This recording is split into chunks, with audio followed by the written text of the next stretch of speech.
3 MLA-മാർക്ക് suspension. ഇന്ന് സഭയിൽ 3 MLA-മാരെ സസ്പെൻഡ് ചെയ്തു. റോജി എം ജോൺ, എം വിൻസെന്റ്, സനീഷ് കുമാർ ജോസഫ് തുടങ്ങിയ 3 MLA-മാരെയാണ് സസ്പെൻഡ് ചെയ്തത്. MP രാജേഷ് പ്രമേയം അവതരിപ്പിക്കുകയും നിയമസഭാ സ്പീക്കർ അതിനെ ഏകകണ്ഠമായി അംഗീകരിക്കുന്നു എന്ന് പറയുകയുമായിരുന്നു. കഴിഞ്ഞ 4 ദിവസം തുടർച്ചയായി പ്രതിപക്ഷം സഭയിൽ ശബരിമല സ്വർണ്ണപ്പാളി തട്ടിപ്പുമായി ബന്ധപ്പെട്ട വിഷയങ്ങൾ ഉന്നയിക്കുവാൻ ശ്രമിക്കുന്നുണ്ട് എങ്കിൽ പോലും കാര്യമായി ഒന്നും നിയമസഭയിൽ ഉണ്ടായില്ല. ഇവർ ബഹളം വെച്ച് ഇറങ്ങിപ്പോവുകയും അതൊരു വ്യക്തിപരമായ ആരോപണങ്ങൾ, വളരെ തരംതാണ രീതിയിലുള്ള പരാമർശങ്ങളും ഒക്കെയായി ഒരു 2 പാർട്ടികൾ തമ്മിലുള്ള 2 വിഷയങ്ങൾ പോലെ അത് നിയമസഭയിൽ കിടന്ന് അത് ശക്തമായി അവതരിപ്പിക്കുവാൻ പോലും സാധിക്കാതെ പ്രതിപക്ഷം പുറത്തിറങ്ങി എന്തൊക്കെയോ പിച്ചുമ്പയും പറയുന്ന കാഴ്ചയാണ് നമുക്ക് ഇന്ന് കാണുവാൻ സാധിച്ചത്. ഇന്ന് നിയമസഭയിൽ ഈ വിഷയം കാര്യപ്രസക്തമായി അവതരിപ്പിക്കേണ്ടതിന് പകരം ഉന്തം തള്ളും ഉണ്ടാക്കുവാൻ ശ്രമിക്കുകയും വാച്ച് ആൻഡ് വാർഡിനെയും അതുപോലെ ചീഫ് മാർഷലെയും ആക്രമിക്കുവാൻ ശ്രമിച്ചു. സഭയുടെ ആ പ്രോട്ടോകോൾ പാലിച്ചില്ല എന്നും പറഞ്ഞാണ് ഈ 3 MLA-മാരെ സസ്പെൻഡ് ചെയ്തിരിക്കുന്നത്. സസ്പെൻഡ് ചെയ്തേക്കുന്നത് ഏതാനും ദിവസങ്ങൾക്കിലേക്കല്ല, ഈ നിയമസഭ അവസാനിക്കുന്നത് വരെയുള്ള കാലയളവിൽ ഇവർക്ക് സസ്പെൻഷനാണ് ഉത്തരവിറക്കിയിരിക്കുന്നത്. നമുക്ക് ആദ്യം MP രാജേഷ് സഭയിൽ ആ പ്രമേയം അവതരിപ്പിച്ചത് കണ്ട ശേഷം ഉടൻ മടങ്ങി വരാം. തുടർച്ചയായി നടത്തിവരുന്ന അക്രമ പരമ്പരയുടെ ഭാഗമായി ഇന്ന് സഭാ നടപടികൾ ആരംഭിച്ചതു മുതൽ പ്രതിപക്ഷാംഗങ്ങൾ കൂടുതൽ പ്രകോപിതരായി ചെയറിനു നേരെ ആക്ഷേപാംഗ്യങ്ങൾ കാണിക്കുകയും സഭയെ ഒന്നാകെ പരിഹസിക്കുകയും ചട്ടപ്രകാരം മാത്രം സഭയിൽ പ്രവർത്തിപ്പിക്കേണ്ട ബെൽ പലതവണ അനധികൃതമായി പ്രവർത്തിപ്പിക്കുകയും മുദ്രാവാക്യം മുഴക്കുകയും ചെയ്തതിനു ശേഷം ചെയറിന്റെ ഡയസിലേക്ക് അതിക്രമിച്ചു കയറാൻ ശ്രമിക്കുകയും അത് തടയാൻ ശ്രമിച്ച സുരക്ഷാ ജീവനക്കാരെ ശാരീരികമായി ആക്രമിക്കുകയും ചെയ്തിരിക്കുന്നു. ഈ സാഹചര്യത്തിൽ Sri Roji M John, Sri M Vincent, Sri Saneesh Kumar Joseph എന്നീ നിയമസഭാംഗങ്ങളെ കേരള നിയമസഭയുടെ നടപടിക്രമവും കാര്യനിർവഹണവും സംബന്ധിച്ച ചട്ടങ്ങളിൽ അനുബന്ധം 2ആയി ചേർത്തിട്ടുള്ള പെരുമാറ്റച്ചട്ടങ്ങളിലെ ചട്ടം 53F പ്രകാരം സഭയുടെ നടപ്പ് സമ്മേളനത്തിന്റെ ശേഷിക്കുന്ന കാലയളവിൽ സഭാംഗത്വത്തിൽ നിന്ന് സസ്പെൻഡ് ചെയ്യാൻ ഈ സഭ തീരുമാനിക്കുന്നു എന്ന പ്രമേയം ഞാൻ അവതരിപ്പിക്കുന്നു. ബഹുമാനപ്പെട്ട പാർലമെന്ററി കാര്യ വകുപ്പ് മന്ത്രി ഇവിടെ അവതരിപ്പിച്ച പ്രമേയത്തെ അനുകൂലിക്കുന്നവർ, പ്രതികൂലിക്കുന്നവർ? പ്രമേയം സഭ ഐക്യകണ്ഠേന പാസാക്കിയിരിക്കുന്നു. ഇന്ന് സസ്പെൻഷനിലായ MLA-മാരിൽ ഒരാളായ എം വിൻസെന്റ് നമുക്കറിയാം, ബലാത്സംഗ കേസിൽ വീട്ടമ്മയെ ബലാത്സംഗം ചെയ്തു എന്ന കേസിൽ പ്രതിയായി ജയിലിൽ കിടന്ന ആളാണ്. അയാൾക്കിന്ന് നിയമസഭയിൽ യാതൊരു തടസ്സവുമില്ലാതെ പങ്കെടുക്കുവാൻ പറ്റി, ഈ ബഹളങ്ങളെല്ലാം ഉണ്ടാക്കുവാൻ പറ്റി. അദ്ദേഹത്തെ ഇന്ന് സസ്പെൻഡ് ചെയ്തു. എന്നാൽ രാഹുൽ മാങ്കൂട്ടത്തിൽ വെറും ആരോപണങ്ങളല്ലാതെ ഒരു പരാതിക്കാരോ പരാതിയോ FIR-ഓ ഇല്ലാതെ ആ വ്യക്തിയെ പുറത്തു നിർത്തിയിരിക്കുന്ന സാഹചര്യത്തിലാണ്. അദ്ദേഹത്തിന് ഇന്ന് സഭയിൽ പോലും വരാൻ കഴിഞ്ഞില്ല. എന്നാൽ ഒരു ബലാത്സംഗ കേസിലെ പ്രതിയും ജയിലിൽ കിടന്നയാളുമായ എം വിൻസെന്റ് ഇന്ന് സഭയിൽ വരികയും ഇന്ന് അദ്ദേഹത്തെ സസ്പെൻഡ് ചെയ്യുകയും ചെയ്തു. എത്രയും വലിയ വിരോധാഭാസമാണ് നടക്കുന്നത് നിങ്ങൾ മനസ്സിലാക്കുക. ബലാത്സംഗികൾക്കും ഇത്തരത്തിലുള്ള കൊടും കുറ്റവാളികൾക്കും സഭയിലിരിക്കാം. എന്നാൽ രാഹുൽ വന്നെങ്കിൽ കേക്കച്ചന്റെ ആ വീര്യം പോകുമത്രേ. ഇന്ന് സസ്പെൻഷനിലായ ആ എം വിൻസെന്റ് MLA-ക്ക് എന്താണ് പറയുവാനുള്ളത് എന്ന് കേട്ട ശേഷം ഉടൻ മടങ്ങി വരാം. വാസ്തവത്തിൽ ഞങ്ങളെ അതിശയിപ്പിക്കുകയാണ്. ഇങ്ങനെ ഒരു സാഹചര്യത്തിൽ സഭയുടെ ചരിത്രത്തിൽ ആദ്യമായിട്ടാണ് ഒരു സസ്പെൻഷൻ വരുന്നത്. ഞങ്ങളൊരു പ്രകോപനം ഉണ്ടാക്കിയിട്ടില്ല. പ്രകോപനം ഉണ്ടാക്കാനുള്ള എല്ലാ നടപടികളും ഭരണകക്ഷിയുടെ ഭാഗത്ത് നിന്നാണ് ഉണ്ടായിട്ടുള്ളത്. കാരണം വാച്ച് ആൻഡ് വാർഡിനെ ഈ സഭയുടെ കാലത്ത് ഒരിക്കലും ഇല്ലാത്ത വിധത്തിൽ വാച്ച് ആൻഡ് വാർഡിനെ അണിനിരത്തുക, അതിൽ വനിതാ വാച്ച് ആൻഡ് വാർഡിനെ മുന്നിൽ നിർത്തിയിട്ട് പുരുഷ വാച്ച് ആൻഡ് വാർഡ് പുറകിൽ നിൽക്കുക. ഞങ്ങളുടെ കൂടെ 2 വനിതാ അംഗങ്ങളെ ഉള്ളൂ. 2 വനിതാ അംഗങ്ങളെ കൈകാര്യം ചെയ്യാൻ ഇത്രയും വനിതാ വാച്ച് ആൻഡ് വാർഡിനെ മുന്നിൽ നിർത്തുക. അപ്പൊ ഞങ്ങൾ അവിടെ പോയി ഒരു അവരുടെ അടുക്കലേക്ക് എത്തിയാൽ തന്നെ വേറെ രീതിയിൽ ഈ കാര്യങ്ങൾ ഡൈവേർട്ട് ചെയ്യിക്കുന്നതിന് വേണ്ടിയിട്ടുള്ള പ്ലാൻ ചെയ്തിട്ടുള്ള ഒരു നടപടിയാണ് ഉണ്ടായിട്ടുള്ളത്. ഇന്ന് രാവിലെ ഞങ്ങൾ ഈ പ്രതിഷേധവുമായി ബാനർ, ഞാനും റോജി എം ജോണും ബാനർ പിടിക്കുന്ന സമയത്ത് തന്നെ സ്പീക്കർ ആ ബാനർ പിടിച്ചു വാങ്ങണമെന്ന് പറഞ്ഞു. വളരെ വലിയ പെട്ടെന്ന് ആ ബാനർ പിടിച്ചു വാങ്ങി വലിച്ചു കീറി എറിയുകയാണ് വാച്ചന്മാർ ചെയ്തത്. എന്നിട്ട് മാത്രമല്ല, സാധാരണയായി സ്പീക്കറുടെ ഐസിലേക്ക് ആരും കയറാതെ നിൽക്കാനാണ് സാധാരണ വാച്ചന്മാർ ശ്രമിക്കുന്നത്. എന്നാൽ ഇന്ന് ബലപ്രയോഗം നടത്തുകയാണ്. MLA-മാർക്കെതിരെ നല്ല രീതിയിൽ ബലപ്രയോഗം നടത്തുകയാണ്. എനിക്കെതിരെ തന്നെ നല്ല നിലയിലുള്ള ബലപ്രയോഗമാണ് നടത്തിയിട്ടുള്ളത്. 7-8 വാച്ചന്മാർ ഒരുമിച്ച് വട്ടമിട്ട് നിന്നിട്ട് ബലപ്രയോഗം നടത്തുന്ന ഒരു സാഹചര്യമാണ് ഉണ്ടായത്. ഞങ്ങൾക്കും ചെറിയ രീതിയിലാണ്. സനീഷ് കുമാർ ജോസഫിന് ഒരു ചെറിയ മുറിവ് പറ്റിയിട്ടുണ്ട്, എനിക്കും ചെറിയ മുറിവ് പറ്റിയിട്ടുണ്ട്. ഈ രീതിയിലുള്ള ബലപ്രയോഗത്തിലേക്ക് ഒരിക്കലും വാച്ചന്മാർ വന്നിട്ടില്ല. ആക്രമണോത്സുകരായിട്ടാണ് ഇവർ വരുന്നത്. അവര് നിയമസഭയുടെ കവാടം തുറക്കുന്ന ഉടൻ തന്നെ ഓടുക, ആക്രമിക്കാൻ ഓടുന്നത് പോലെ ഓടി വരുന്ന ഒരു സാഹചര്യമാണ് ഉണ്ടാവുന്നത്. ഈ നിലയിലാണ് ഉണ്ടായിട്ടുള്ളത്. ഞങ്ങൾ എന്ത് പ്രകോപനമാണ് ഉണ്ടാക്കിയത്? ഞങ്ങൾ എന്താണ് ചെയ്തിട്ടുള്ളത്? നിയമസഭയുടെ ദൃശ്യങ്ങൾ, അവിടുത്തെ ദൃശ്യങ്ങൾ പരിശോധിക്കട്ടെ. പരിശോധിച്ചിട്ട് ഞങ്ങൾ എന്താണ് ചെയ്തതെന്ന് വിശദമാക്കട്ടെ. എന്തൊക്കെയാണ് ഇന്ന് നിയമസഭയിൽ നടന്നത്? കുറെ ഭരണകക്ഷി അംഗങ്ങൾ ഭിന്നശേഷിക്കാരെ ആക്ഷേപിക്കുന്ന രീതിയുണ്ടായി. ഇന്നലെ മുഖ്യമന്ത്രി ബോഡി ഷെയ്മിംഗ് നടത്തുകയുണ്ടായി. ഇതെല്ലാം ഒരു ഭാഗത്ത് നടക്കുമ്പോൾ ന്യായമായി ശബരിമല പോലുള്ള ഒരു വിഷയത്തിൽ സ്വർണ്ണപ്പാളികൾ കൊണ്ടുപോവുകയും കോടികളുടെ അഴിമതി നടക്കുകയും നാട്ടിൽ വളരെ വികാരപരമായിട്ടുള്ള ഒരു വിഷയമായി നിലനിൽക്കുമ്പോൾ പോലും ഞങ്ങൾ സംയമനത്തോടുകൂടി നടത്തിയിട്ടുള്ള ഈ പ്രതിഷേധത്തെ കയ്യൂക്ക് കൊണ്ട്, പോലീസുകാരുടെ കയ്യൂക്ക് കൊണ്ട് അടിച്ചമർത്താൻ അതിന് നിയമസഭയുടെ വേദി തന്നെ ഉപയോഗിച്ചിരിക്കുകയാണ്. എന്നിട്ട് വാദിയെ പ്രതിയാക്കുന്ന തരത്തിലാണ്. യഥാർത്ഥത്തിൽ സസ്പെൻഡ് ചെയ്യേണ്ടത് വാച്ചന്മാടിനെയാണ്. അതിന് പകരം വാദിയെ പ്രതിയാക്കുന്ന തരത്തിൽ ഞങ്ങളെയാണ് സസ്പെൻഡ് ചെയ്തത്. മുമ്പും പരിക്കേറ്റ വാർത്തകൾ വന്നിട്ടുണ്ട്. അതായത് മുമ്പൊരു ചീഫ് മാർഷൽ, ഇന്നത് പ്രതിപക്ഷ നേതാവ് പറഞ്ഞു, ഒരു ചീഫ് മാർഷൽ അയാളുടെ കൈ ഒടിഞ്ഞു എന്ന് പറഞ്ഞു. അന്ന് വലിയ രീതിയിൽ കേസൊക്കെ എടുത്തു. പക്ഷെ എക്സ്റേ എടുത്ത് നോക്കിയപ്പം ഒരു ഒടിവുമില്ല. വലിയ രീതിയിൽ പരിക്കേൽക്കാൻ എന്തെങ്കിലും സംഭവിച്ചിട്ടുണ്ടോ അവിടെ? എങ്ങനെയാണ് ശസ്ത്രക്രിയയ്ക്ക് വിധേയമാക്കേണ്ടുന്ന പരിക്ക് എങ്ങനെ ഉണ്ടായി? നിങ്ങൾ ആ ദൃശ്യങ്ങൾ പരിശോധിക്കുക. നിങ്ങളുടെ പ്രതിനിധികൾ നിയമസഭയ്ക്കകത്തുണ്ടായിരുന്നതല്ലേ? ഞങ്ങൾ എന്തെങ്കിലും ആയുധം കൊണ്ടുപോയോ? ഞങ്ങൾ ഏതെങ്കിലും തരത്തിൽ ബലപ്രയോഗം നടത്തിയോ? ഇനി നമുക്ക് മന്ത്രി പി രാജീവ് നിയമസഭയിൽ നടത്തിയ ആ പ്രസംഗം കേൾക്കാം. കാരണം അദ്ദേഹത്തിൻ്റെ വാക്കുകൾ വളരെ പ്രസക്തമാണ്. ഈ സ്വർണ്ണക്കൊള്ള നടത്തുവാൻ അധ്യക്ഷത വഹിച്ച ഈ സർക്കാരിനെ നമുക്ക് യാതൊരു കാരണത്തിലും അനുകൂലിക്കാൻ പറ്റില്ല. അവരുടെ നിലപാടുകളോട് നമുക്ക് യോജിപ്പില്ല എങ്കിലും മന്ത്രി പി രാജീവ് പറഞ്ഞതിൽ കാര്യമുണ്ട്. ആവനാഴിയിൽ അമ്പില്ലാതെ കേരള നിയമസഭാ ചരിത്രത്തിൽ ഇതുപോലെ ഒരു പ്രിപ്പറേഷൻ ഇല്ലാതെ ഒരു പ്രതിപക്ഷ നേതാവോ ഒരു പ്രതിപക്ഷ പാർട്ടിയോ ഇതുവരെ ഉണ്ടായിട്ടില്ല എന്നാണ് ഇദ്ദേഹം പറയുന്നത്. ഇതുതന്നെയാണ് ഞങ്ങൾ തുടക്കം മുതൽ പറയുന്നത്. ഇവിടുത്തെ ജനങ്ങളും പറഞ്ഞത് തന്നെയാണ്.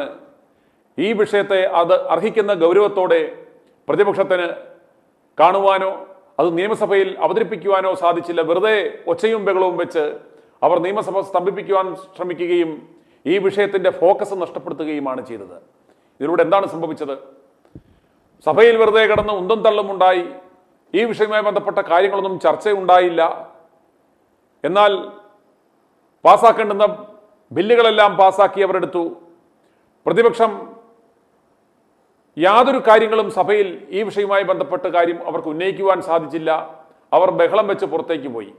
ഇപ്രകാരം ബഹളം വെക്കാനും പ്രതിഷേധം നടത്തുവാനും ഈ നിയമസഭ കഴിഞ്ഞാലും അവർക്ക് ആവശ്യമുണ്ടായിരുന്നു. മാസങ്ങൾക്ക് ശേഷം സുപ്രധാന തീരുമാനങ്ങൾ കൈക്കൊള്ളുവാനും ചർച്ച ചെയ്യുവാനും നിയമസഭാ സമ്മേളനം കൂടുമ്പോൾ അവിടെ വാച്ച് ആൻഡ് വാർഡിനെ മർദ്ദിക്കുകയും തെരുവിളിയും ബഹളവും ഉണ്ടാക്കി പുറത്തു പോകുന്നതിനാണോ പ്രതിപക്ഷം എന്ന് ജനങ്ങൾ ഇവരോട് ചോദിക്കുക. ഇനി നമുക്ക് പി രാജീവ് നടത്തിയ ആ പ്രസംഗം കേൾക്കാം. ബഹുമാനായ പ്രതിപക്ഷ നേതാവ് പറഞ്ഞ കാര്യങ്ങൾ പലതും ഇന്നലെയും പറഞ്ഞതും പാർലമെന്ററിതരമായ കാര്യങ്ങളാണ് സാർ. യഥാർത്ഥത്തിൽ പ്രതിപക്ഷത്തിന് പറ്റിയത് സാർ ഒരു ആവേശത്തിൽ കിണറിലിറങ്ങിപ്പോയി സാർ. വേറൊരു ആവേശത്തിൽ കിണറിന് കയറാൻ പറ്റില്ല എന്നുള്ളത് പഠിച്ചില്ല.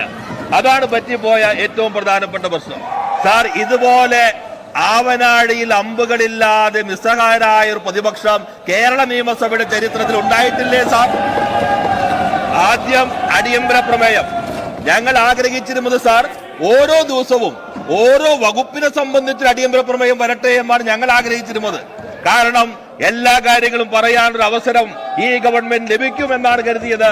അതിന് വന്ന കാര്യങ്ങൾ 2-3 അടിയന്തര പ്രമേയം വന്നപ്പോഴേക്കും നേരെ മുഖത്തടി കിട്ടി കഴിഞ്ഞപ്പോൾ പിന്നെ അടിയന്തര പ്രമേയത്തിന്റെ നോട്ടീസിൽ ഒപ്പിടാൻ പോലും കഴിയാത്ത രൂപത്തിൽ ദുർബലമായി പോയി സാർ പ്രതിപക്ഷം.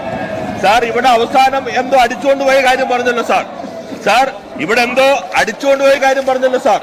ഞാൻ അതിലേക്ക് പറയുന്നില്ല, ബഹുമാനായ മന്ത്രി ചർച്ചയിലൊക്കെ പറയും.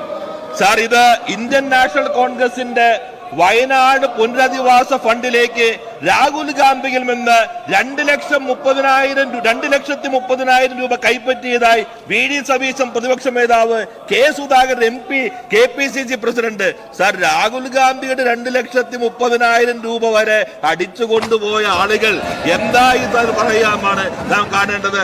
അത്രമാത്രം ദയനീയ അവസ്ഥയിലാണ് പ്രതിപക്ഷമുള്ളത്. ആ പ്രതിപക്ഷം കേരളത്തിലെ ജനങ്ങൾ തിരിച്ചറിയും.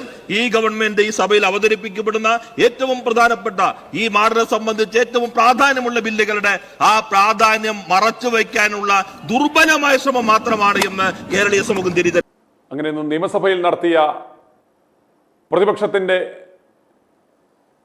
ഈ അക്രമങ്ങൾക്ക് എതിരെ നിയമസഭാ സ്പീക്കർ നടപടിയെടുത്തിരിക്കുകയാണ്. 3 MLA-മാരെ, Roji M John, M Vincent, Saneesh Kumar Joseph എന്നീ 3 MLA-മാരെ നിയമസഭ തീരുന്നതുവരെ സസ്പെൻഡ് ചെയ്തുകൊണ്ട് ഉത്തരവിട്ടിരിക്കുകയാണ്. ഇനിയും ഈ വിഷയവുമായി ബന്ധപ്പെട്ട് MLA-മാരെ സസ്പെൻഡ് ചെയ്തു എന്ന് പറഞ്ഞുള്ള ആ പ്രതിഷേധങ്ങളും ബഹളങ്ങളും ഒക്കെ നടക്കും. പക്ഷേ ഇവിടെ ഒരു ആക്ഷൻ ഉണ്ടാകുന്നില്ല. സർക്കാരിനെ കൊണ്ട് ഈ ശബരിമല കൊള്ളയുമായി ബന്ധപ്പെട്ട വിഷയത്തിൽ ഒരു അടിയന്തര നടപടി എടുപ്പിക്കുവാൻ പ്രതിപക്ഷത്തിന് സാധിച്ചില്ല ഇതുവരെ.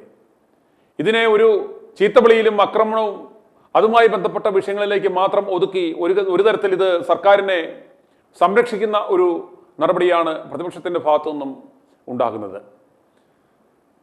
ശബരിമലയുടെ ചുവട് പിടിപ്പിച്ച് ഗുരുവായൂരും അതുപോലെ ദേവസ്വം ബോർഡുകളുടെ കീഴിലുള്ള കേരളത്തിലെ ആയിരക്കണക്കിന് ക്ഷേത്രങ്ങളിൽ ഇതുപോലെ എവിടെയൊക്കെ സ്വർണ്ണപ്പാളികളും സ്വർണ്ണ വിഗ്രഹങ്ങളും സ്വർണ്ണാഭരണങ്ങളും പഞ്ചലോക വിഗ്രഹങ്ങളും കടത്തിക്കൊണ്ടു പോയിട്ടുണ്ട് അല്ലെങ്കിൽ തട്ടിപ്പ് നടത്തിയിട്ടുണ്ട് എന്ന് ഒരു സമഗ്ര പരിശോധന നടത്തുന്നതിനാവശ്യമായ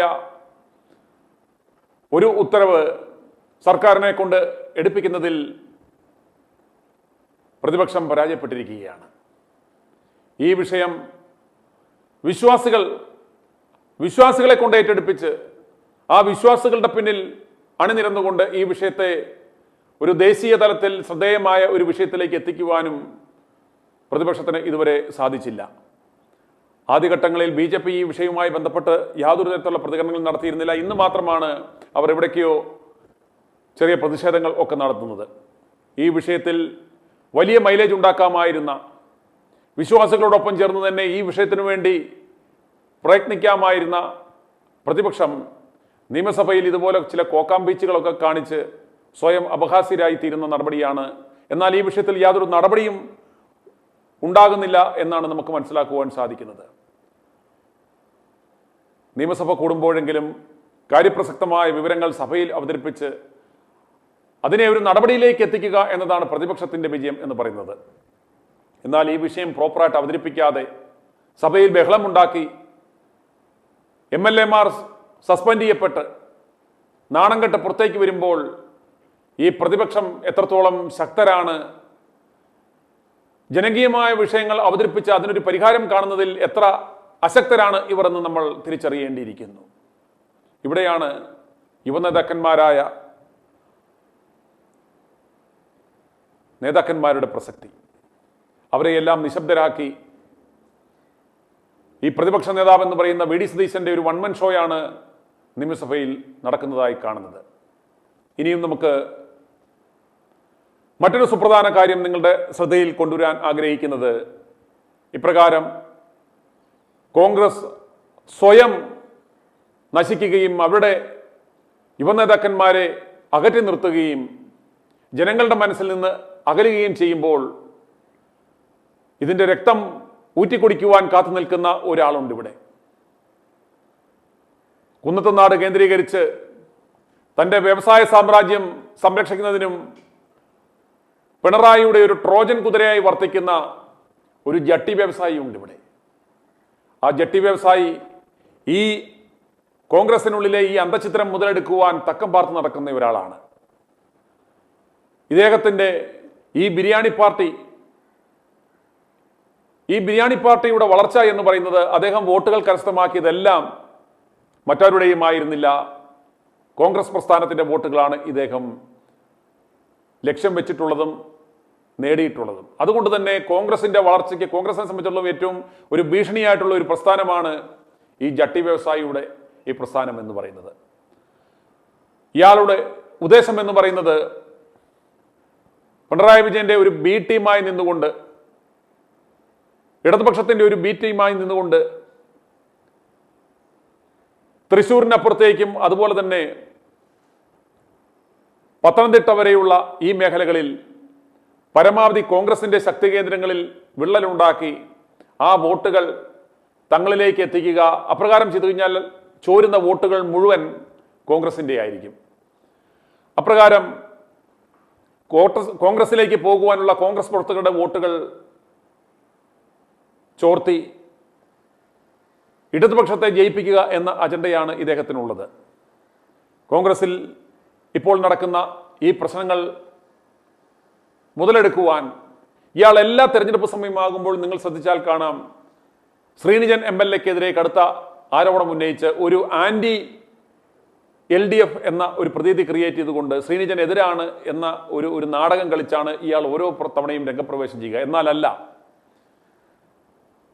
കോൺഗ്രസിൽ നിന്നും LDF-ലേക്ക് ഇദ്ദേഹത്തെ ചേക്കേറി ഇദ്ദേഹത്തെ കൊണ്ടുപോയത്, ഇദ്ദേഹത്തിന് സീറ്റ് മേടിച്ചു കൊടുത്തത്, അദ്ദേഹത്തെ വിജയിപ്പിച്ചത് ഈ ജട്ടി വ്യവസായിയാണെന്ന് നിങ്ങൾ തിരിച്ചറിയണം. ഇയാളുടെ കുടില തന്ത്രമാണ് ഇവർ ശത്രുക്കളെ പോലെ നിൽക്കുകയും എന്നാൽ ഇവർ തമ്മിൽ ശക്തമായ ഒരു അന്തർധാര, ഈ ശ്രീനിജനും ഈ ജട്ടി വ്യവസായിയും തമ്മിൽ ശക്തമായ ഒരു അന്തർധാരയുണ്ടെന്ന് നിങ്ങൾ മനസ്സിലാക്കണം.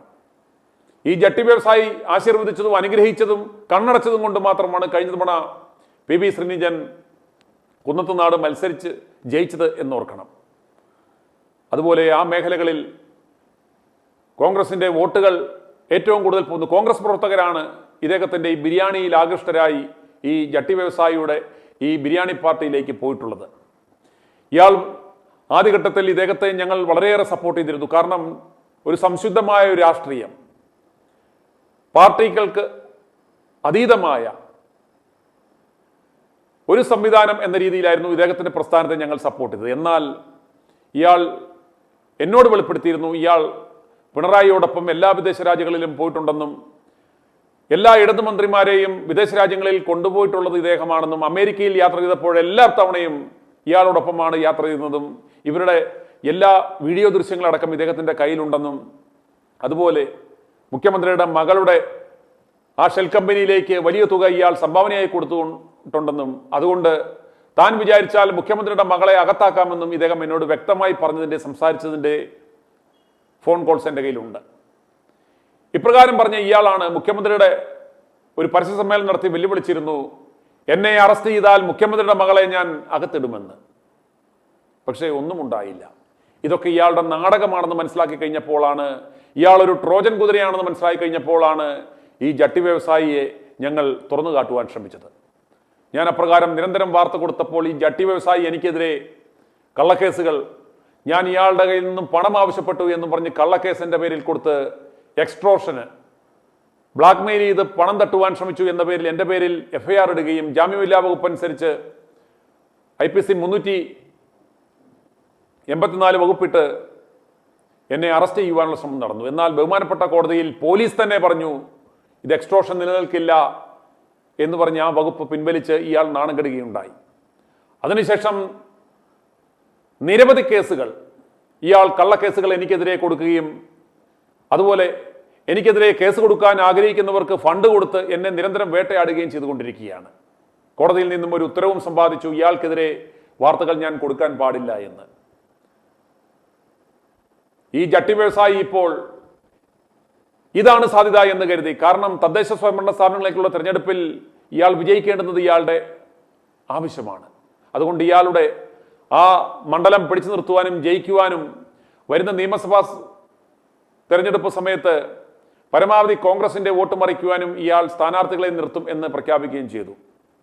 ഇതിന്റെ ഭാഗമായി ഇയാൾ പ്രവർത്തനങ്ങൾ ശക്തമാക്കിയിട്ടുണ്ട്. മാധ്യമങ്ങളിലെല്ലാം ഇയാളുടെ വാർത്ത വരുന്നുണ്ട്. ഇയാളും ഈ കേക്കച്ചനെ പോലെ മാധ്യമങ്ങൾക്ക് പണം വാരി എറിഞ്ഞ് PR ചെയ്യുന്ന വ്യക്തിയാണ്. മറുനാടൻ ഷാജനെ ഓൾറെഡി വിലക്കെടുത്ത് കഴിഞ്ഞു. ഇയാളുമായിട്ടുള്ള ടൈപ്പിന്റെ മറുനാടൻ ഷാജൻ സ്കറിയ നമുക്കറിയാം, ഒളിവിലായിരുന്ന സമയത്ത് ശ്രീരഞ്ജനുമായി ബന്ധപ്പെട്ട അത് ഇയാളെ കുടുക്കിയതാണ്, ഇയാളെ വരുതിയിലാക്കുവാൻ കുടുക്കിയതാണ് പി ബി ശ്രീരഞ്ജനെ വെച്ച് അപ്രകാരം ഒരു കേസ് കൊടുത്തത്. അന്നേരം ഇദ്ദേഹത്തിന് അഭയം നൽകിയതും സാമ്പത്തികമായി സഹായിക്കുകയും എല്ലാം ഇദ്ദേഹം ഈ ജട്ടി വ്യവസായി ചെയ്തിരുന്നു. അതിൻ്റെ പ്രത്യുപകാരം എന്ന നിലയ്ക്ക് കഴിഞ്ഞ ദിവസം ഷാജൻ സ്കറിയെ ഇദ്ദേഹത്തിൻ്റെ സ്ഥാപനത്തിൽ വിളിക്കുകയും ഇനിയും ഇയാളുടെ പ്രൊമോഷനും പരമ്പരകളുമെല്ലാം നമുക്ക് വരുന്നത് കാണാം. ഇതെല്ലാം വരുന്ന തദ്ദേശ സ്വയംഭരണ സ്ഥാപനങ്ങളിലേക്കുള്ള ആ തെരഞ്ഞെടുപ്പുകൾ ലക്ഷ്യം വെച്ചിട്ടുള്ള PR ക്യാമ്പയിനാണെന്ന് നിങ്ങൾ തിരിച്ചറിയുക, മനസ്സിലാക്കുക. ഇവിടെയെല്ലാം വോട്ട് ചോർച്ചയുണ്ടാകുന്നത്, നഷ്ടമുണ്ടാകുന്നത് ഈ കോൺഗ്രസ് പ്രസ്ഥാനത്തിനാണെന്ന് നിങ്ങൾ തിരിച്ചറിയണം. ഇയാൾ ഒരു ട്രോജൻ കുതിരയാണ്, ഇയാൾ പ്രത്യക്ഷത്തിൽ ഒരു സ്വതന്ത്രനാണ്, ഇദ്ദേഹത്തിൻ്റെ ബിരിയാണി പാർട്ടിയുടെ ലേബലിലാണ് നിൽക്കുന്നത് എന്ന് ഭാവിക്കുന്നുണ്ട് എങ്കിലും ആ വോട്ടുകൾ മൊത്തം ചോർത്തുന്നത് കോൺഗ്രസ് അനുയായികളുടെ വോട്ടാണ് ഇയാൾ കൊണ്ടുപോകുന്നത് എന്ന് ഈ മണ്ടന്മാരായ കോൺഗ്രസ്സുകാർ തിരിച്ചറിയുന്നില്ല. പക്ഷേ കേക്കച്ചനെ ഇയാൾ സഹായിച്ചിരുന്നു. പറവൂർ ഈ ജട്ടി വ്യവസായി വലിയ ആദർശം പറയുന്ന ജട്ടി വ്യവസായി തൻ്റെ ബിരിയാണി പാർട്ടിയുടെ സ്ഥാനാർത്ഥിയെ നിർത്താതെ ഇയാൾക്ക് ജയിക്കുവാനുള്ള അവസരം ഉണ്ടാക്കി കൊടുത്തത് കൊണ്ട് മാത്രമാണ് ഇന്ന് ഈ വി ഡി സതീശൻ ഇന്ന് വിജയിച്ചത്. തലയിൽ മുണ്ടിട്ട് തൻ്റെ അടുത്ത് പല പ്രാവശ്യം ഇയാൾ വന്നിട്ടുണ്ട് എന്ന് പേഴ്സണലി ഇയാൾ എന്നോട് പറഞ്ഞിട്ടുള്ള കാര്യമാണ്. അതുകൊണ്ട് കോൺഗ്രസ് നേതാക്കന്മാർ ഒരു കാര്യം മനസ്സിലാക്കുക, ഈ ജട്ടി വ്യവസായി രക്തമൂട്ടി കുടിക്കുവാൻ കാത്തിരിക്കുകയാണ് നിങ്ങളുടെ അന്തഃഛിദ്രങ്ങൾ വളരുന്നത് കണ്ട്. അതുകൊണ്ട് എത്രയും വേഗം ഈ യുവ നേതാക്കന്മാരെ ചേർത്ത് നിർത്തിപ്പോയാൽ നിങ്ങൾക്ക് കൊള്ളാം. ഇനിയും സമയം നഷ്ടപ്പെട്ടിട്ടില്ല. മിഷൻ 60യുടെ ഈ 44-ാം ദിനം ഞങ്ങൾ പറയുന്നു, ജനങ്ങൾ നിങ്ങളോടൊപ്പം ഉണ്ടാവും. നിങ്ങൾ ഇതിനൊരു പ്രശ്നത്തിനൊരു പരിഹാരമുണ്ടാക്ക്. ഈ യുവ നേതാക്കന്മാരെ ചേർത്ത് നിർത്തിപ്പോയാൽ നിങ്ങൾക്ക് നന്മയുണ്ടാവും. അതല്ലാതെ കർണാടക ഗോസായിമാരുടെ വാക്കുകൾ കേട്ട് ചട്ടുമകമാകാൻ പോയാൽ അവരുടെ കള്ളപ്പണത്തിനോ സുനിൽ കനഗോലുവിൻ്റെ സ്ട്രാറ്റജികൾക്കോ നിങ്ങളെ രക്ഷിക്കാൻ സാധ്യമല്ല എന്ന് മനസ്സിലാക്കുക. ഇനി നമുക്ക് സസ്പെൻഷനിലായ സനീഷ് കുമാർ ജോസഫിന്റെ വാക്കുകൾ കേട്ട ശേഷം ഉടൻ മടങ്ങി വരാം. യഥാർത്ഥത്തിൽ ശബരിമല ശാസ്താവിൻ്റെ സ്വർണം കട്ട വാർത്ത നിന്ന് ശ്രദ്ധ തിരിക്കുന്നതിന് വേണ്ടിയിട്ടാണ് ഇന്ന് യഥാർത്ഥത്തിൽ ഞങ്ങളൊക്കെ സസ്പെൻഡ് ചെയ്തത്. ഒരിക്കലും അതുകൊണ്ടൊന്നും ഇതിൽ നിന്ന് ഒളിച്ചോടാനായിട്ട് ഈ ഗവൺമെൻറ്റിന് സാധിക്കില്ല. അവിടെ ശബരിമലയിലെ ശാസ്താവിൻ്റെ സ്വർണം കക്കുകയും അവരെ സംരക്ഷിക്കുകയും ചെയ്യുന്ന ഒരു ഗവൺമെൻറ്റാണെന്ന് കേരളം ഭരിച്ചുകൊണ്ടിരിക്കുന്നത്. ഇതിനെതിരെ പ്രതിപക്ഷ നേതാവ് വി ഡി സതീശൻ്റെ നേതൃത്വത്തിൽ ഈ നിയമസഭാ കാലഘട്ടത്തിൽ അതിശക്തമായ ജനാധിപത്യ സമരങ്ങളാണ് ഞങ്ങൾ നിയമസഭയ്ക്കകത്ത് നടത്തിക്കൊണ്ടിരിക്കുന്നത്. ഇത് യഥാർത്ഥത്തിൽ ഉണ്ടായ കാര്യങ്ങളൊക്കെ പകൽ പോലെ വ്യക്തമാണ്. അവിടെ CCTVയുടെ മുമ്പിൽ അല്ലെങ്കിൽ എല്ലാ ദൃശ്യങ്ങളും പരിശോധിച്ചാൽ നിങ്ങൾക്ക് കാര്യങ്ങൾ മനസ്സിലാകും. അവിടെ ഈ മോഷ്ടാക്കൾക്കെതിരെ ആ മോഷ്ടാക്കളെ സംരക്ഷിക്കുന്ന മന്ത്രി വാസവൻ രാജിവെക്കണം എന്ന് ആവശ്യപ്പെട്ടുകൊണ്ടാണ് കഴിഞ്ഞ ദിവസങ്ങളെ ഞങ്ങൾ സമരം നടത്തിക്കൊണ്ടിരിക്കുന്നത്. ഇന്നും ജനാധിപത്യ രീതിയിൽ ഈ സമരവുമായിട്ട് ഞങ്ങൾ മുന്നോട്ട് പോയി. സ്പീക്കറുടെ ഡയസിൻ്റെ അടുത്ത് സമാധാനപരമായ സമരമാണ് ഞങ്ങൾ നടത്തിക്കൊണ്ടിരിക്കുന്നത്. എന്നാൽ ആ സമരത്തെ നൂറുകണക്കിന് വാച്ചാവാർഡിനെ ഉപയോഗിച്ചുകൊണ്ട് ആക്രമിച്ച് ഇല്ലാതാക്കാനുള്ള ശ്രമമാണ് സ്പീക്കറുടെ ഭാഗത്തു നിന്ന് ഉണ്ടായത്. യഥാർത്ഥത്തിൽ ഞങ്ങളെ വാച്ചാവാർഡിനെ ഉപയോഗിച്ചുകൊണ്ട് ആക്രമിക്കുന്ന ഒരു സ്ഥിതിയാണ് ഉണ്ടായത്. എന്നാൽ ഇന്ന് ഇതൊക്കെ പകൽ പോലെ വ്യക്തമാണ്. CCTV ദൃശ്യങ്ങൾ പരിശോധിച്ചാൽ അതൊക്കെ ആരെ ആക്രമിച്ചു എന്നുള്ളത് കൃത്യമായിട്ട് ആ CCTV ദൃശ്യങ്ങൾ പരിശോധിച്ചാൽ മനസ്സിലാക്കാൻ കഴിയുന്നു. നൂറുകണക്കിന് വരുന്ന വാച്ചാവാർഡ് കേരളത്തിലെ നിയമസഭാ ചരിത്രത്തിൽ ഒരിക്കലും ഇല്ലാത്തതുപോലെ ഒരു സഭാ സമ്മേളനം നടത്തുന്ന കാലഘട്ടത്തിൽ ജനാധിപത്യ പ്രതിഷേധങ്ങളെ അടിച്ചമർത്താൻ ഇതുപോലെ വാച്ചാവാർഡ് ഉപയോഗിച്ച ഒരു കാലഘട്ടം ഒരിക്കലും ഉണ്ടായിട്ടില്ല. അത് എല്ലാവർക്കും നോക്കിയാൽ മനസ്സിലാവും. ഞങ്ങൾ ആരെയാണ് ആക്രമിച്ചത്? ഒരാളെ ആക്രമിച്ചിട്ടില്ല. ജനങ്ങൾക്ക് വേണ്ടി, ഭക്തജനങ്ങൾക്ക് വേണ്ടി അയ്യപ്പൻ്റെ സ്വർണം കട്ട ആളുകളെ സംരക്ഷിക്കരുത്, അവർക്കൊരു ആ കുറ്റക്കാർക്ക് നടപടി സ്വീകരിക്കണം. ഇപ്പോൾ ഈ സസ്പെൻഷൻ പോലും ഉണ്ടായിട്ടുള്ളത് ഇതിൽ നിന്ന് ഈ വാർത്തയിൽ നിന്ന് ശ്രദ്ധ തിരിച്ചുവിടുന്നതിന് വേണ്ടിയിട്ടാണ്. ആയിരക്കണക്കിന് വരുന്ന ഭക്തജനങ്ങളുടെ ഒരു വിശ്വാസവുമായി ബന്ധപ്പെട്ട ഒരു പ്രശ്നമാണ്. അവിടെ നിന്ന് കോടിക്കണക്കിന് രൂപ വില വരുന്ന അയ്യപ്പൻ്റെ സ്വർണം അടിച്ചു മാറ്റിയ ആളുകൾ, അവരെ സംരക്ഷിക്കുന്ന നിലപാടാണ് ഈ ഗവൺമെൻറ് സ്വീകരിച്ചുകൊണ്ടിരിക്കുന്നത്. അവിടെ നമുക്കറിയാം, മുൻകാലങ്ങളിൽ അയ്യപ്പ അവിടുത്തെ വിശ്വാസങ്ങൾ അടിച്ചമർത്തുന്ന തരത്തിൽ അവിടുത്തെ ആചാരങ്ങളെ ഇല്ലാതാക്കുന്ന സമീപനം സ്വീകരിച്ച ആളുകളാണ്. അവരത് തുടർന്നുകൊണ്ടിരിക്കുകയാണ്. അപ്പോൾ അതിനെതിരായിട്ടുള്ള ജനാധിപത്യപരമായിട്ടുള്ള സമരമാണ് ഞങ്ങൾ നടത്തിയത്. ജനാധിപത്യപരമായ കാര്യമാണ്, ഇതിനകത്തൊരു ചർച്ചയുടെ ആവശ്യമില്ല. ഇവിടെ അതിന് നേതൃത്വം കൊടുത്ത ആളുകൾ, 2 ആളുകൾ അവിടെ നിൽക്കുകയാണ്, കടകംപള്ളി സുരേന്ദ്രനും വാസവനും. ബഹുമാനപ്പെട്ട ഹൈക്കോടതിയാണ് പറഞ്ഞത് അവിടെ നിന്ന് സ്വർണം കൊണ്ടുപോയി അത് വിറ്റു എന്ന് പറഞ്ഞ ഫൈൻഡിങ് നിൽക്കുകയാണ്. ആ ആളുകളെ വെച്ചുകൊണ്ട് എന്ത് ചർച്ചയാണ് നടത്തുന്നത്? അവർ രാജിവെക്കുകയാണ് വേണ്ടത്. അപ്പോൾ അവരെ സംരക്ഷിക്കുന്ന ഒരു സമീപനം, ആ സമരം ചെയ്യുന്ന ആളുകളെ ബോഡി ഷേമിംഗ് നടത്തി അവഹേളിക്കുന്ന ഒരു സമീപനവും ആണ് ഇന്ന് ഗവൺമെന്റ് ചെന്നുകൊണ്ടിരിക്കുന്നത്. പെൻഷൻ കൊണ്ടൊന്നും ഞങ്ങളുടെ സമരം ഇല്ലാണ്ടാവുന്നില്ല. ഇതൊരു അംഗീകാരമായിട്ടാണ് ഞങ്ങൾ കണക്കാക്കുന്നത്. ഇനിയും ഇത്തരത്തിലുള്ള സമരങ്ങളുമായിട്ട് മുന്നോട്ട് പോകും. യഥാർത്ഥത്തിൽ ഇപ്പോൾ ചെയ്തിട്ടുള്ളത് ഈ അയ്യപ്പ മോഷണത്തിൽ നിന്ന് MLA സസ്പെൻഷനിലേക്ക് വാർത്ത തിരിച്ചുവിടാനായിട്ടുള്ള ഒരു ശ്രമമാണ് നടന്നിട്ടുള്ളത്. അതുകൊണ്ടൊന്നും ഇതില്ലാതാകുന്നില്ല. അയ്യപ്പ കോപത്തിൽ ഈ ഗവൺമെന്റ് നിലം പതിക്കും. അതുപോലെ മറ്റൊരു സുപ്രധാന വാർത്തയാണ് ഇപ്പോൾ വരുന്നത്. ശബരിമലയിലെ സ്വർണ്ണപ്പാളികൾ കോടീശ്വരന് വിറ്റു എന്ന പരാമർശം നടത്തിയ VD സതീശനെതിരെ മുൻ ദേവസ്വം വകുപ്പ് മന്ത്രി കടകംപള്ളി സുരേന്ദ്രൻ വക്കീൽ നോട്ടീസ് അയച്ചു. ഇന്നലെ അദ്ദേഹം വെല്ലുവിളിച്ചിരുന്നു, ഊഹാപോഹങ്ങൾ പറയാതെ തെളിവുകൾ സഹിതം വിവരം പറയുക എന്ന തരത്തിൽ അദ്ദേഹം അതിനെ വെല്ലുവിളിച്ചിരുന്നു. ഇന്ന് ഇപ്പോൾ വരുന്ന ഏറ്റവും സുപ്രധാനമായ വാർത്ത എന്ന് പറയുന്നത് VD സതീശനെ വെല്ലുവിളിച്ചുകൊണ്ട് വക്കീൽ നോട്ടീസ് അയച്ചിരിക്കുകയാണ്. ആ ആരോപണത്തിന് തെളിവ് ഹാജരാക്കിയില്ലെങ്കിൽ, അതിന് വിശദീകരണം നൽകിയില്ലെങ്കിൽ ശക്തമായ നിയമ നടപടികളുമായി മുന്നോട്ട് പോകും എന്നാണ് കടകംപള്ളി സുരേന്ദ്രൻ തൻ്റെ വക്കീൽ നോട്ടീസിൽ പറഞ്ഞിരിക്കുന്നത്. ഊഹാപോഹങ്ങളുമായി യാതൊരു പ്രിപ്പറേഷനുമില്ലാതെ നിയമസഭയിൽ വന്ന് ബഹളങ്ങൾ കാണിക്കുകയും അക്രമങ്ങൾ കാണിക്കുകയും ചെയ്ത പ്രതിപക്ഷത്തിന് ഇപ്പോൾ ഉള്ള ഒരു അടുത്ത തിരിച്ചടിയാണിത്. ഇത്രയും ഗൗരവമായ ഒരു വിഷയത്തെ വളരെ ലാഘവത്തോടെ, വളരെ നിസ്സാരവൽക്കരിച്ച് ജനങ്ങളുടെ കണ്ണിൽ പൊടിയിടുവാൻ വേണ്ടി നടത്തിയ ആ പരിശ്രമങ്ങളാണ് ഒന്നൊന്നായി പൊളിയുന്ന കാഴ്ചയാണ് നമുക്ക് കാണുവാൻ സാധിക്കുന്നത്. നിയമസഭയിൽ അവർക്ക് കാര്യമായ ഒരു ഇമ്പാക്റ്റും ഉണ്ടാക്കാൻ സാധിച്ചില്ല. സർക്കാരിനെ കൊണ്ട് ഒരു നടപടിയെടുപ്പിക്കുവാൻ സാധിച്ചില്ല. അതുപോലെ തന്നെ ഈ വിഷയവുമായി ബന്ധപ്പെട്ട ഒരു അന്വേഷണം പോലും, അല്ലെങ്കിൽ കാര്യമായ, ഇതൊരു വലിയൊരു ഗുരുതരമായ ഒരു ഒരു ഒരു ഒരു മഞ്ഞുമലയുടെ ആഗ്രഹം മാത്രമാണ്. സമഗ്രമായ ഒരു അന്വേഷണം ഈ വിഷയത്തിൽ ദേവസ്വം ബോർഡുമായി ബന്ധപ്പെട്ട എല്ലാ ക്ഷേത്രങ്ങളിലെയും സ്വർണവും പണവും ആഭരണങ്ങളുമായി ബന്ധപ്പെട്ട് നടത്തണം എന്നുള്ള ഒരു വിഷയം, അത് സർക്കാരിനെ അതിൻ്റെ ഗൗരവം സർക്കാരിനെ ബോധിപ്പിക്കുന്നതിലും അപ്രകാരം ഒരു നടപടിയിലേക്ക് പോകുന്നതിനും ഇവർക്ക് സാധിച്ചിട്ടില്ല. ഇനി സസ്പെൻഷനിലായ 2 MLA പ്രതികരണങ്ങൾ നമ്മൾ കേട്ടിരുന്നു. M. വിൻസെന്റിൻ്റെയും അതുപോലെ തന്നെ സനീഷ് കുമാറിൻ്റെയും വാക്കുകൾ നമ്മൾ കേട്ടിരുന്നു. ഇനി റോജി M. ജോണിൻ്റെ പ്രതികരണം കേട്ട ശേഷം ഉടൻ മടങ്ങി വരാം.